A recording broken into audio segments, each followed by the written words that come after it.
BJYM జిల్లా ప్రధాన కార్యదర్శి కలం సుబ్బారెడ్డిపై 3 రోజుల క్రితం వైసీపీ గుండాల దాడికి గురై రిమ్స్ ఆసుపత్రి చికిత్స పొందుతున్న సుబ్బారెడ్డిని బీజేవైఎం రాష్ట్ర అధ్యక్షులు మిట్టా వంశీకృష్ణ పరామర్శించారు. ఈ కార్యక్రమంలో ఒంగోలు బీజేపీ అసెంబ్లీ కన్వీనర్ యోగ యాదవ్, బీజేవైఎం జిల్లా అధ్యక్షులు పువ్వాడ దామోదర్, శివాజీ యాదవ్, అశోక్, గుర్రం సత్యనారాయణ, జీవీ రెడ్డి, రాజేష్ తదితరులు బాగున్నారు.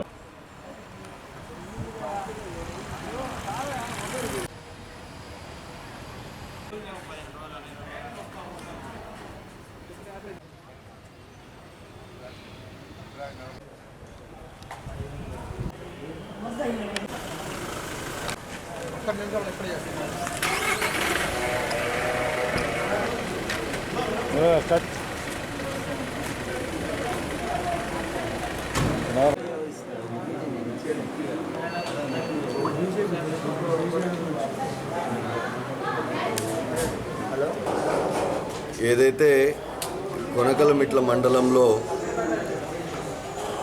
బీజేపీ యొక్క యువజన విభాగమైనటువంటి బీజేవైఎం యొక్క జిల్లా ప్రధాన కార్యదర్శి సుబ్బారెడ్డి గారి పైన వైసీపీ యొక్క గూండాలు, ఆ స్థానిక వైసీపీ కన్వీనర్ యొక్క కుటుంబ సభ్యులు, తమ్ముడు, వీళ్ళందరూ ఏదైతే పాత విషయాలని గుర్తుపెట్టుకొని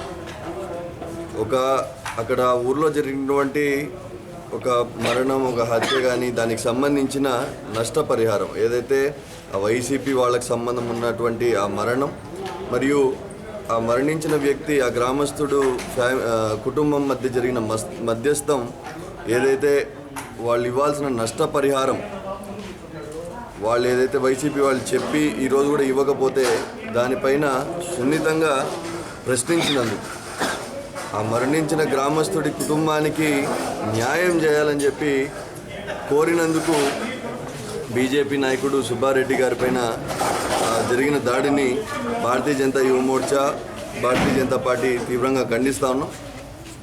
అయితే దాడి జరగడం సాధారణం, ఎందుకంటే వైసీపీ గుండాలు ముందు పులివెందుల్లో ఏదైతే ఉన్నిందో ఆ పులివెందుల ఫ్యాక్షన్ ఈరోజు రాష్ట్ర వ్యాప్తంగా ఆ పులివెందుల పంచాయతీలు చేస్తున్నది సర్వసాధారణం అయిపోయింది. కానీ అయితే ఈ విషయంలో కొద్దిమంది పోలీసులు వైసీపీ తొత్తుల్లాగా వైసీపీ కండవాలు వేసుకొని ఏదైతే బిహేవ్ చేస్తూ ఉన్నారో ఆ సుబ్బారెడ్డి గారి ఇంటిలోకి ఆ వైసీపీ గుండాలు చొరబడి అతని పైన హత్యాయత్నం చేస్తే ఏదో నామకే వాస్తు సెక్షన్లు పెట్టి అసలు ట్రెస్ పాసింగ్ కానీ అటెంప్ట్ మర్డర్ కానీ పెట్టకుండా ఈ రోజు కూడా వాళ్ళని రిమాండ్కి పంపని పరిస్థితి ఏదైతే ఉందో ఆ ఫ్యాక్షన్ని వైసీపీ వాళ్ళు కొద్దిమంది పోలీసుల ద్వారానే దీన్ని ప్రోత్సహిస్తున్నారని చెప్పి కూడా మాకు ఇక్కడ ఉన్న ప్రాథమిక సమాచారం మేరకు అర్థమవుతుంది. దీనికి సంబంధించి కంపల్సరీగా పోలీసులు సరి అయిన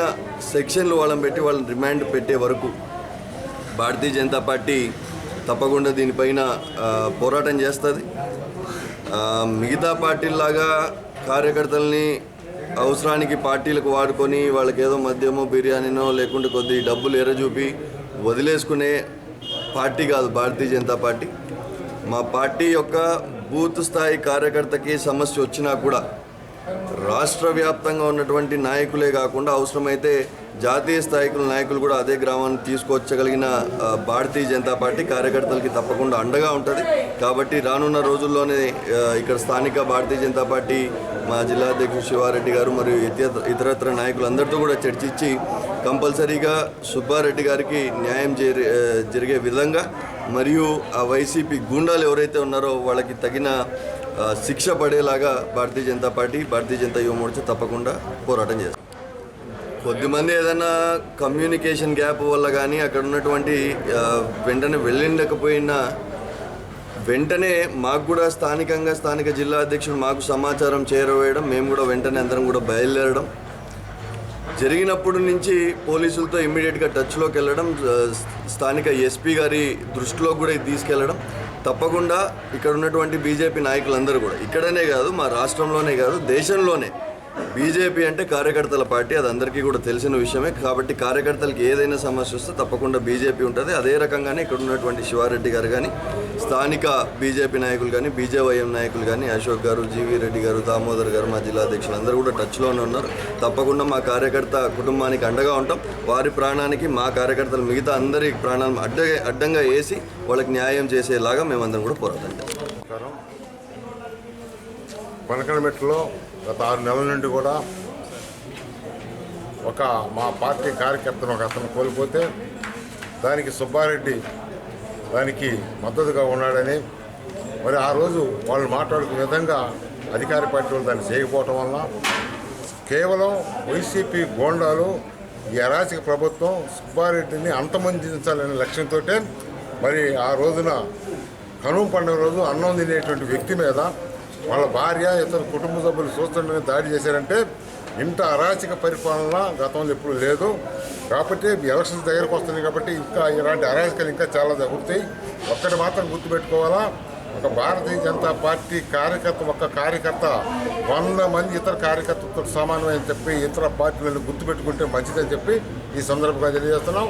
సుబ్బారెడ్డి మీద దాడిని ఖండిస్తూ దీని మీద ఎంతవరకు పోవడానికైనా భారతీయ జనతా పార్టీ మేమందరూ కూడా ఛాయశక్తులుగా ప్రయత్నిస్తామని తెలియజేస్తూ, మరి అదేవిధంగా ఈ యొక్క పోలీసు వ్యవస్థ కూడా కేవలం వైసీపీ కార్యకర్తలా కాకుండా వాళ్ళ ప్రభుత్వ ఉద్యోగస్తులని చెప్పేసి మర్చిపోయి చేయకుండా ఇలాంటి ఘటనలను ఖండించాలని చెప్పి ఈ సందర్భంగా తెలియజేస్తాం. నా పేరు భరత్రెడ్డి, జిల్లా బీజేపీ నాయకుడిని. కానీ ఇక్కడ బీజేవైఎం జిల్లా ప్రధాన కార్యదర్శి కల్లం సుబ్బారెడ్డి గారు వైసీపీ గోండాలు ఇంటి మీదకి వచ్చి అక్కడ లోకల్లో ఉన్న శంకర్ రెడ్డి అనే వ్యక్తి డైరెక్ట్గా తన అనుచరులను తీసుకొని ఒక 5-6 మంది అనుచరులను తీసుకొని కనుమ పండుగ రోజు కరెక్ట్గా ఊళ్ళోకి వచ్చి రెక్కి నిర్వహించి ఇక్కడ బీజేపీలు ఎంతమంది ఉండరు, ఒకసారి ఎక్కడెక్కడ ఉండరు, ఏ పొజిషన్లో ఉండరు అని ఒకసారి తెలుసుకొని ఒక్కొక్క పర్సన్ అయితే మనం కొట్టగలము, అంతేగాని మొత్తాన్ని కొట్టలేమనే ఆలోచనతో ఫస్ట్ అటెంప్ట్ అనేది లాస్ట్ టైం చనిపోయిన మా బీజేవైఎం మండల అధ్యక్షుడిగా ఉన్న రాజశేఖర రెడ్డి తమ్ముడి మీదకి అటాక్ చేయాలనే ఆలోచనతో శంకర్ రెడ్డి అనే వ్యక్తి రావడం జరిగింది. వాళ్ళకు ఒక 3 లక్షల రూపాయలు శంకర్ రెడ్డి వ్యక్తిగతంగా ఇవ్వాలి, ఆ డబ్బులు తన పర్సనల్ ఖర్చుల కోసం వాడుకోవడం వల్ల ఆ పిల్లడు మా డబ్బులు ఎప్పుడు ఇస్తామని చెప్పి వాళ్ళ పిల్లలకి ఇవ్వాల్సిన డబ్బుల గురించి అడగడం జరిగింది. ఆ విషయం మీద శంకర్ రెడ్డి దాన్ని మధ్యలో పెట్టుకొని ఆ అబ్బాయి చిన్న ఒక సున్నితమైన అంశాన్ని వాట్సాప్ గ్రూపులో పెట్టడం జరిగింది. దాన్ని అలిగేషన్ చేస్తూ ఏదో విధంగా తొక్కాలనే ఆలోచనతో దీంట్లో ఆ కేసు విషయంలో శంకర్ రెడ్డి అన్న కొడుకు వెంకటేశ్వర రెడ్డి అనే వ్యక్తి ఇరుక్కోవటం వల్ల శంకర్ రెడ్డి వ్యక్తిగతంగా బీజేపీ వాళ్ళ మీద కక్ష పెంచుకున్నాడు. రెండోది వచ్చేసి సుబ్బారెడ్డి అనే వ్యక్తి లోకల్లో వైసీపీకి సంబంధించిన ఎక్కువ కార్యకర్తలను తీసుకొచ్చి బీజేపీ పార్టీలో జాయిన్ చేస్తుండు. బీజేపీ పార్టీ అనేది రోజుకు డెవలప్ అవుతుంది. అందువల్ల ఏదో విధంగా శంకర్ రెడ్డి సుబ్బారెడ్డిని ప్లస్ బీజేపీ నాయకులను ఏదో విధంగా భౌతికంగా దాడులకు పాల్పడాలనే ఉద్దేశంతోనే శంకర్ రెడ్డి వ్యక్తిగతంగా వచ్చి అటెంప్ట్ చేయడం జరిగింది. సుబ్బారెడ్డి అదే టైంలో అందరికీ ఫోన్ చేసి జాగ్రత్తగా ఉండండి అని కూడా చెప్పిండు. కానీ సుబ్బారెడ్డికి మేము కూడా అదే విషయం చెప్పినాము.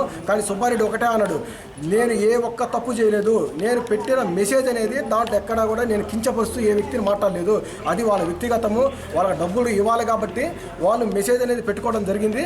సరే ఒకసారి మా ఇంటి నేనైతే ఎక్కడికి పోయే ప్రసక్తే లేదు, నేను ఒక నాయకుడిని, నేను ఉంటే ఇంట్లోనే ఉంటా, వస్తే ఇంటికే రమ్మను, వస్తే ఇంట్లోనే నేను మాట్లాడుకుంటా, ఎలాంటి ఇబ్బంది లేదని అనడం జరిగింది. ఇంట్లో అన్నం తింటున్న వ్యక్తి మీద శంకర్ రెడ్డి పక్క ఇంట్లోకి వచ్చి కారు అనేది అక్కడ పార్కింగ్ చేసి శంకర్ రెడ్డి తనతో వచ్చిన అనుచరులు అందరూ కలిసి ఇనపరాట్లు తీసుకొని డైరెక్ట్గా సుబ్బారెడ్డి అనే వ్యక్తి మీద ఇంట్లోకి వచ్చి ఇంట్లో మాట్లాడుతున్న వ్యక్తిని డైరెక్ట్గా అటాక్ చేయడం జరిగింది.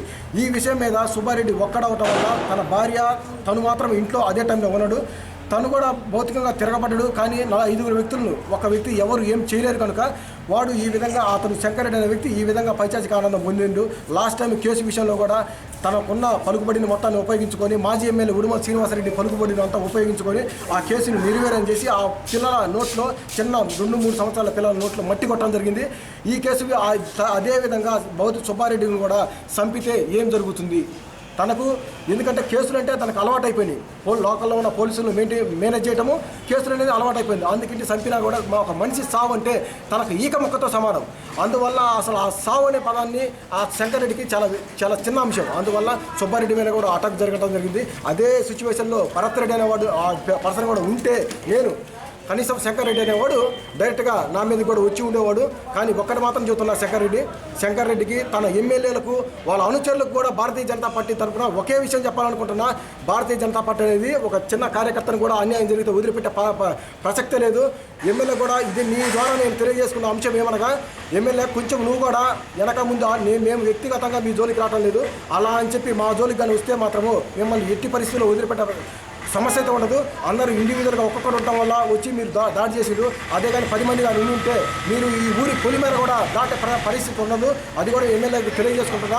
ఇదే అంశాన్ని లోకల్లో ఉన్న పోలీసు కొనకలమెట్ల పోలీసుకు ఎస్ఐగా ఉన్న బ్రహ్మనాయుడు అనే వ్యక్తి, అతనికి నేను వ్యక్తిగతంగా నేను చెప్పాలనుకుంటున్న అంశం ఏమనగా, నేను సిఏ గారితో మాట్లాడినా, పొలిసి రాఘవేంద్రరావు గారితో మాట్లాడినా, దర్శి డిఎస్పీ గారు అశోక్ వర్ధన్ గారితో మాట్లాడినా, కానీ నేను డైరెక్ట్గా ఎస్ఐ గారికి పోయేసరికి ఎస్ఐ గారు కనీసం కూర్చోమని కూడా అనకుండా ఒక బాధితుని తీసుకుపోయి నేను అక్కడ ఆ సిచ్యువేషన్లో నేను కూర్చోబెట్టినప్పుడు మీ మీద బైండ్ ఓవర్ కేసు కడతాను అని ఒక ఎస్ఐగా పోలీస్ కాకి చొక్కా వేసుకున్న వ్యక్తి అన్నాడు అంటే, కనీసము ఈ కేసు ఎఫ్ఐఆర్ కాకుండానే మీ మీదనే నేను బైండ్ ఓవర్ కేసు కడతాను అని అంటే, నువ్వు కాకి చొక్కా వేసుకున్నావా, లేకుంటే వైసీపీ ఉదాహరించిన జెండాలు వేసుకొని తిరుగుతున్నావా, లేకుంటే ప్రభుత్వం జీతం ఇస్తుందా, లేకుంటే ఎమ్మెల్యే బూట్లు నాగడానికి నువ్వు పోలీస్ స్టేషన్లో పనిచేస్తున్నావా, లేకపోతే ఎవరి కోసం నువ్వు ఆ పోలీస్ స్టేషన్లో పనిచేస్తున్నావు? ఇలాంటి వ్యక్తిని వితిన్ సెకండ్స్లో సస్పెండ్ చేసి పక్కన పడింది, సస్పెండ్ చేసి పక్కనేసి ఇంకొక వ్యక్తిని మంచి సరైన వ్యక్తిని తీసుకొచ్చి అక్కడ నియమించి ఆ పోలీస్ స్టేషన్లో నియమించి బాధితులకు న్యాయం చేయాలి.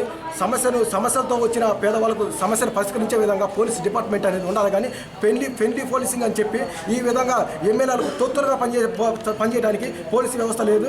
పోలీసు వ్యవస్థలో ఉన్న కొంతమంది వ్యక్తులే ఇలాంటి అరాచకాలకు పాల్పడుతుండ్రు. బ్రహ్మనాయుడు అనే వ్యక్తిని వితిన్ సెకండ్స్లో ఎస్పీ గారు చర్యలు తీసుకొని, పై అధికారులు చర్యలు తీసుకొని సస్పెండ్ ఆర్డర్లో కూర్చోబెడితేనే నెక్స్ట్ ఏదైనా ఒక పోలీస్ ఆఫీసర్ అయినా కానీ బాధితులకు మేము న్యాయం చేయకుంటే మాకు పై అధికారుల నుంచి మాకు మాకు ఇబ్బందికరమైన వాతావరణం ఏర్పడుతుందని చెప్పి ఇంకొక వ్యక్తి కూడా నమ్మే అవకాశం ఉంటుంది తప్ప, ఇదే అరాచకమైన పరిపాలన చేస్తే మాత్రము రానున్న రోజుల్లో సరే, ఎప్పుడు గవర్నమెంట్ అనేది ఎప్పుడు ఒకే రకంగా అందరికి చుట్టమే కాదు. కొంతకాలం అయిన తర్వాత గవర్నమెంట్ మారుతుంటుంది, ఇంకొక కొత్త గవర్నమెంట్ వస్తుంది, నాయకులు మారుతుంటారు, ఇదంతా సహజమే. కానీ పోలీస్ డిపార్ట్మెంట్ మేము చెప్పదలుచుకున్నది అంటే 30 లేదా 40 సంవత్సరాలు మీరు డిపార్ట్మెంట్ ఉంటారు. లాస్ట్ టైం 6 నెలల క్రితం కూడా ఇదే కొనకమెట్ల ఎస్ఐగా పనిచేసిన దీపిక అనే వ్యక్తి వేరే వాళ్ళ దగ్గర 40,000 రూపాయలు లంచం తీసుకొని 6 నెలల క్రితం పట్టుబడి నీకెందుకు ఈరోజు ఏసీబీ కోర్టుకు ఇంటికి తిరుగుతుంది.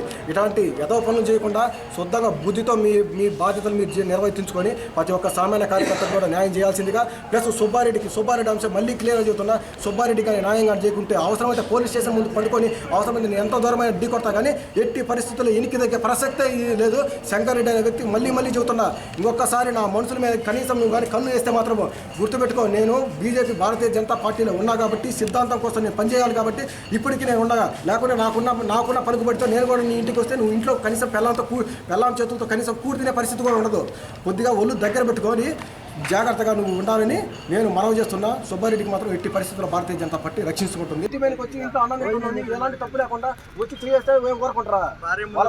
వాళ్ళు ఒక్కటే చెబుతుండ్రు, మీ వాళ్ళు బీజేపీ కొంచెం మేము అవసరమైతే ఉంటామో కొడతామో మేము చూసుకుంటామంటుంది.